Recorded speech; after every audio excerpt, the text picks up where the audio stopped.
नमस्कार, आप देख रहे हैं आपका अपना चैनल भिवानी हलचल खबरों के संग में मैं मनोज कुमार। आइए सबसे पहले डालते हैं नजर आज की हेडलाइंस पर। भाजपा प्रत्याशी के निजी सचिव के साथ मारपीट में 6 आरोपियों को पुलिस ने किया गिरफ्तार। साइबर क्राइम को रोकने के लिए एनएसएस ने चलाया जागरूकता अभियान।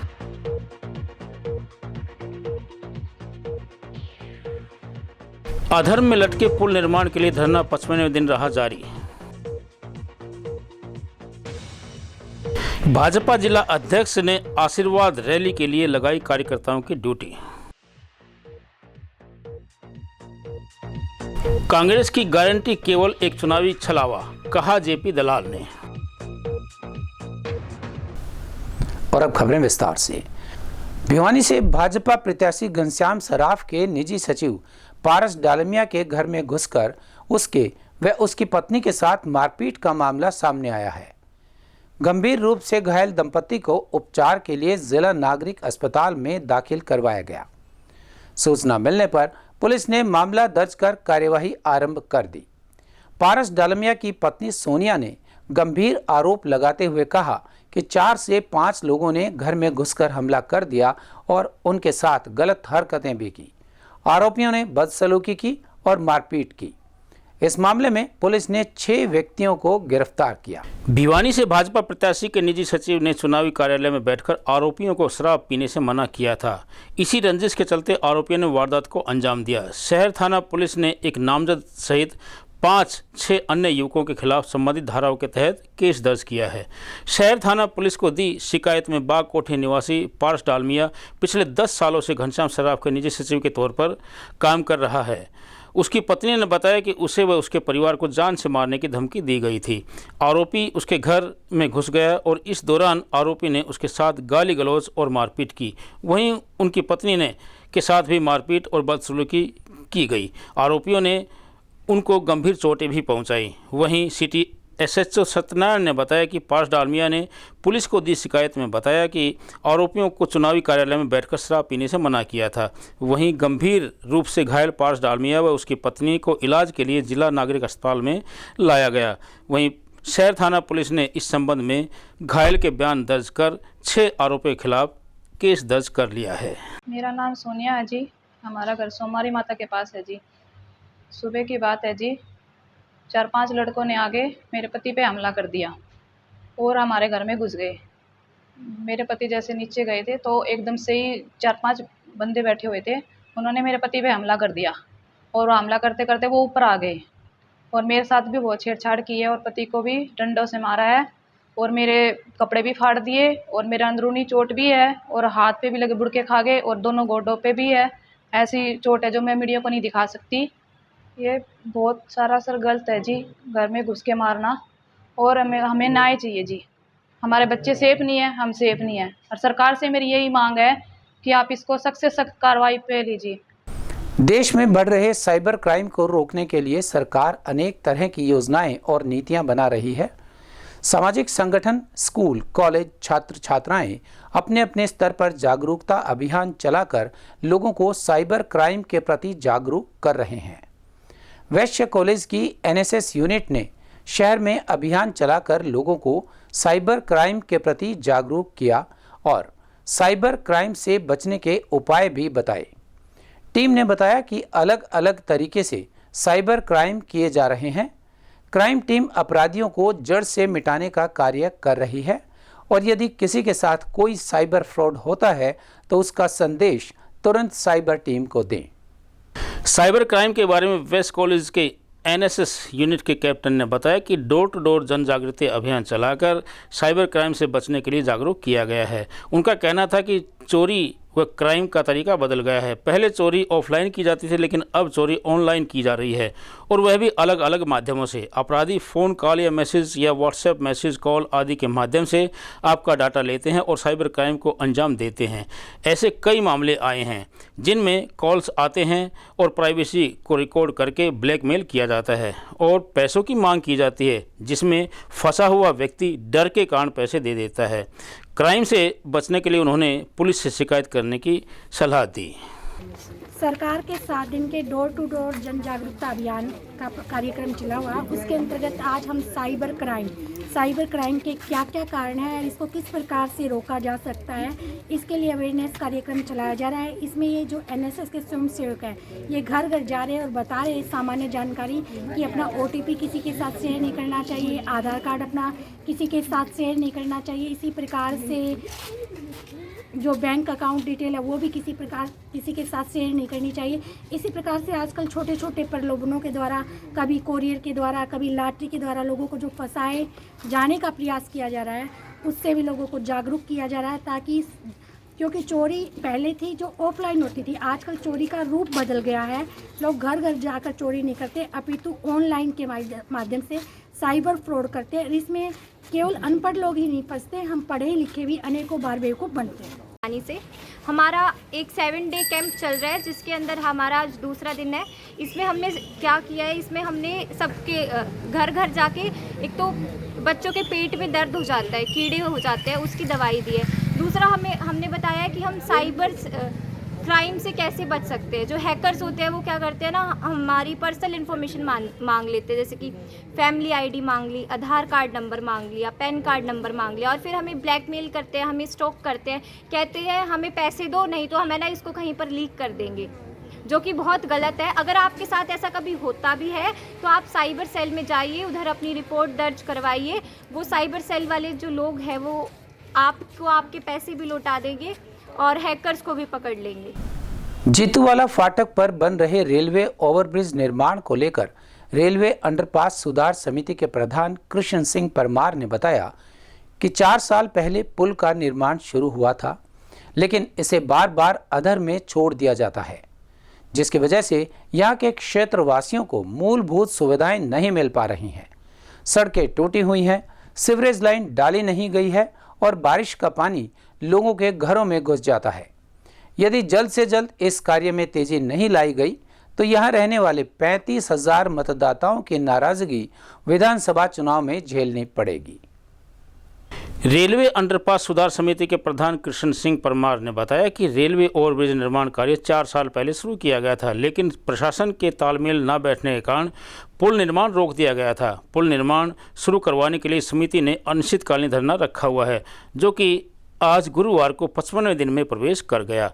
रेलवे लाइन के दूसरी पार 70,000 की आबादी रहती है, जो कि इसके ना बनने के कारण प्रभावित हो रही है। सुधार समिति महापंचायत के संरक्षक रोहतास वर्मा ने बताया कि 2 महीने से क्षेत्र के विकास और सुधार के लिए यह धरना जारी है।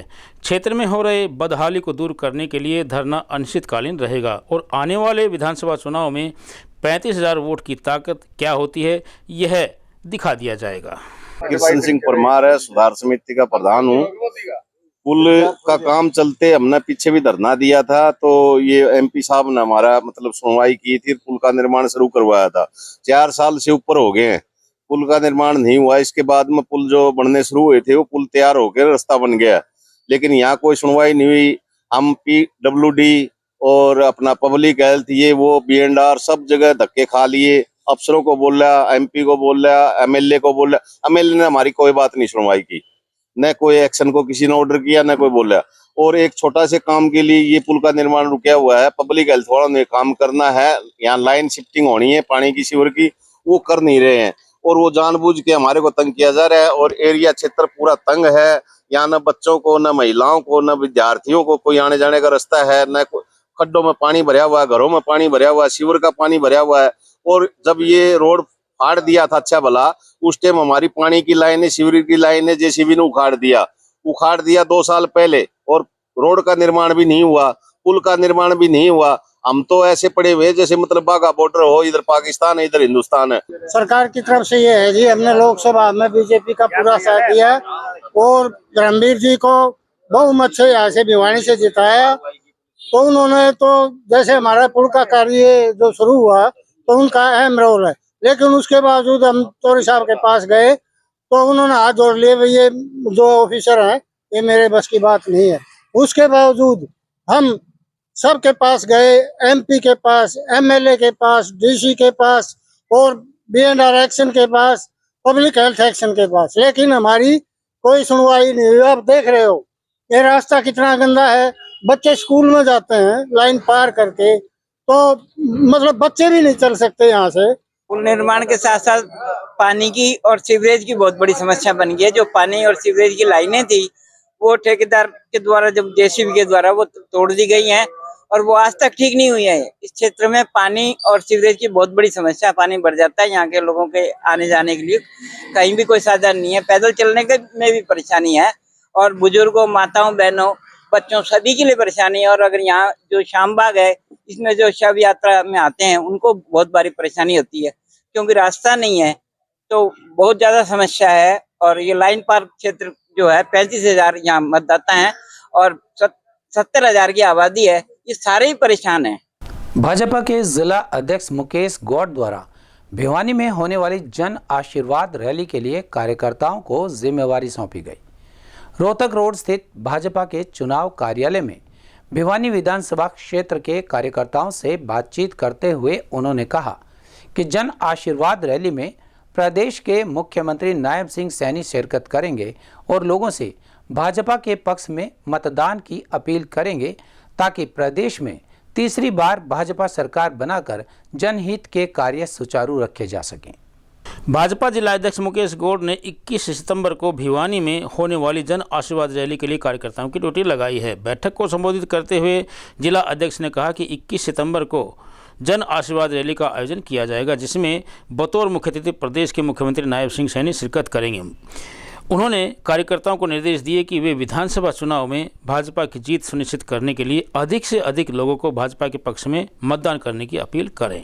कैंपेन चल रही है, वह डोर टू डोर की कैंपेन रहता है। इसमें बीच में हमारे माननीय पूर्व मुख्यमंत्री मनोहर लाल जी, उन्होंने यहाँ पे एक बंद रूम में सभा का आयोजन किया, जिसमें सभी लोगों को ये निर्देश दे दिया है सब उठ के खड़े हो और काम पे लगे। तो इस प्रकार की भावनाएं भारतीय जनता पार्टी के कार्यकर्ता में हैं कि सब एकजुट होकर काम करते हैं। मैं ये कहना चाहता हूँ, माननीय मनोहर लाल जी के आगमन से हमने संपर्क किया और संपर्क करने के बाद मनोज चावड़ा जी ने बिल्कुल बिना किसी खर्ची के न पर्ची के उन्होंने आप कर दिया और अपने जो चौका लगाने की बात की जा रही है।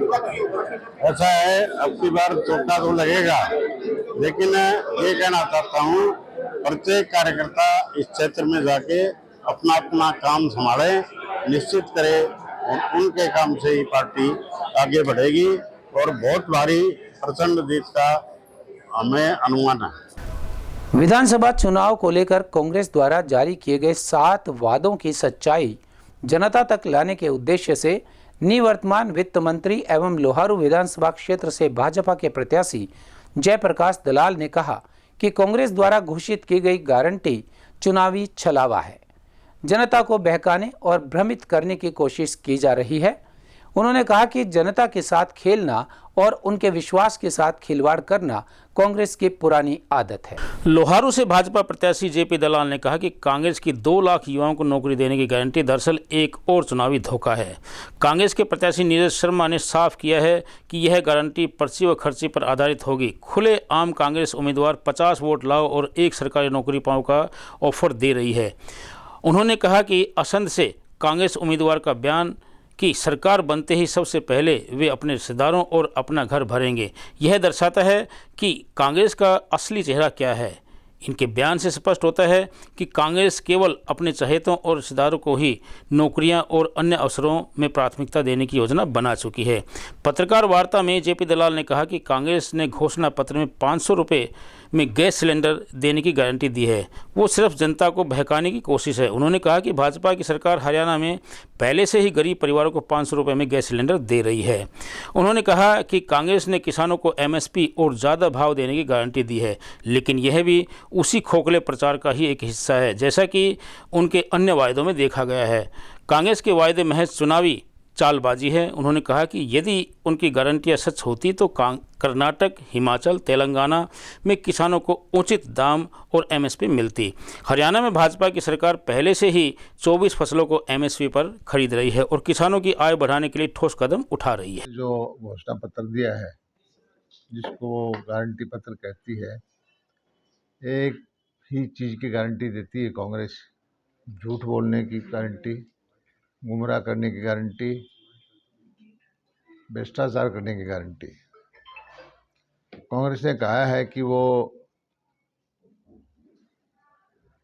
2 लाख युवाओं को नौकरी देगी, जबकि कांग्रेस के ही एक एमएलए खड़े हैं, नीरज शर्मा जी, वो अपने कार्यकर्ताओं को कह रहे हैं कि 50 वोट दो, मैं आपको नौकरी दूंगा।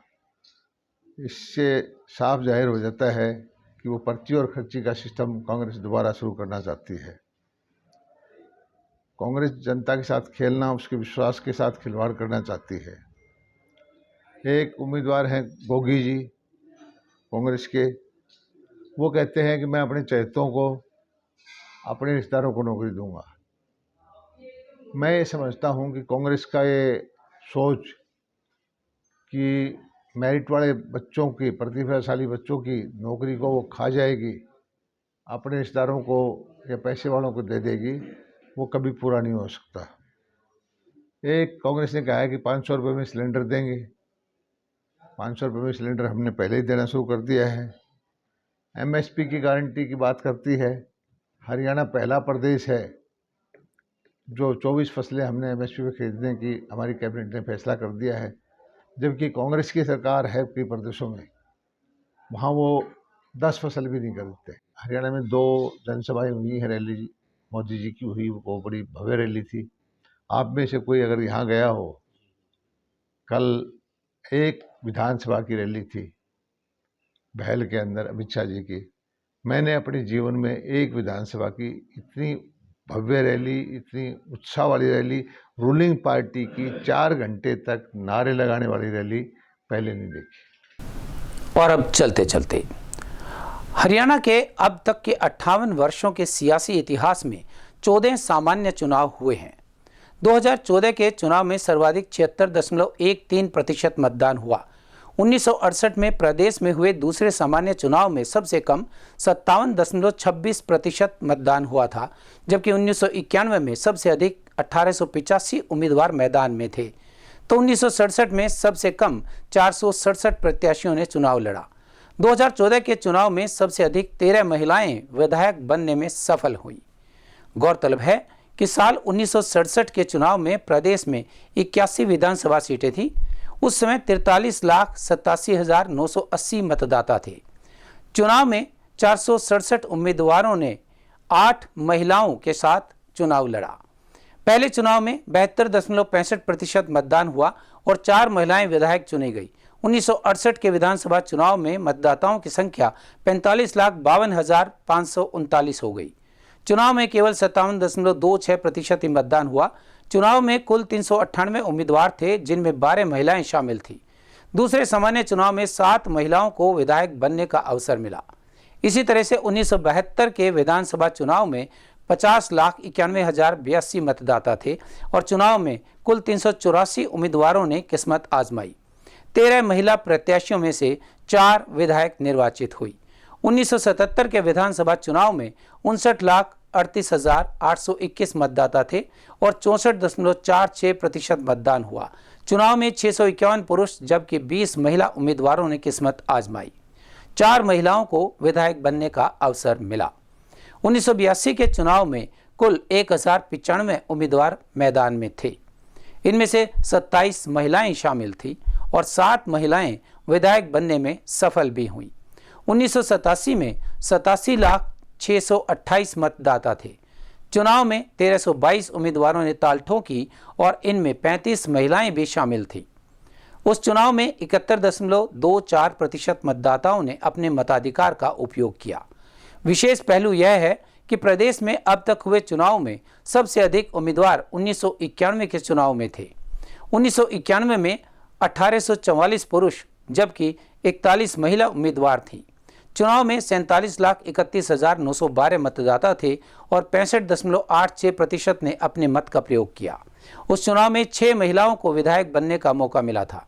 1996 के विधानसभा चुनाव में प्रदेश में मतदाताओं की संख्या 1,11,55,242 तक पहुंच गई। चुनाव में 1,012 पुरुष जबकि 17 महिला उम्मीदवार थीं। 4 महिलाओं को विधायक बनने में सफलता मिली। साल 2000 के चुनाव में प्रदेश में 1,11,53,183 मतदाता थे और 69.01% ने अपने मत का प्रयोग किया। उस चुनाव में 916 पुरुष जबकि 49 महिलाएं मैदान में थीं। 4 महिलाएं विधायक चुनी गई थीं। अब तक के सियासी सफर पर नजर डालें तो साल 2014 में सबसे अधिक 13 महिलाएं विधायक चुनी गई थीं। इसी तरह से साल 2005 में भी 11 महिलाओं को विधायक बनने का मौका मिला। 2005 के विधानसभा चुनाव में 1,27,35,888 मतदाता थे और 71.96% ने मताधिकार का इस्तेमाल किया। चुनावी मैदान में 923 पुरुष जबकि 60 महिलाएं उतरी थीं। 2009 के विधानसभा चुनाव में 1,31,17,142 मतदाता थे और 72.29% ने अपने मत का प्रयोग किया। और अब जाने से पहले एक नजर आज की हेडलाइंस पर। भाजपा प्रत्याशी के निजी सचिव के साथ मारपीट में 6 आरोपियों को पुलिस ने किया गिरफ्तार। साइबर क्राइम को रोकने के लिए एनएसएस ने चलाया जागरूकता अभियान।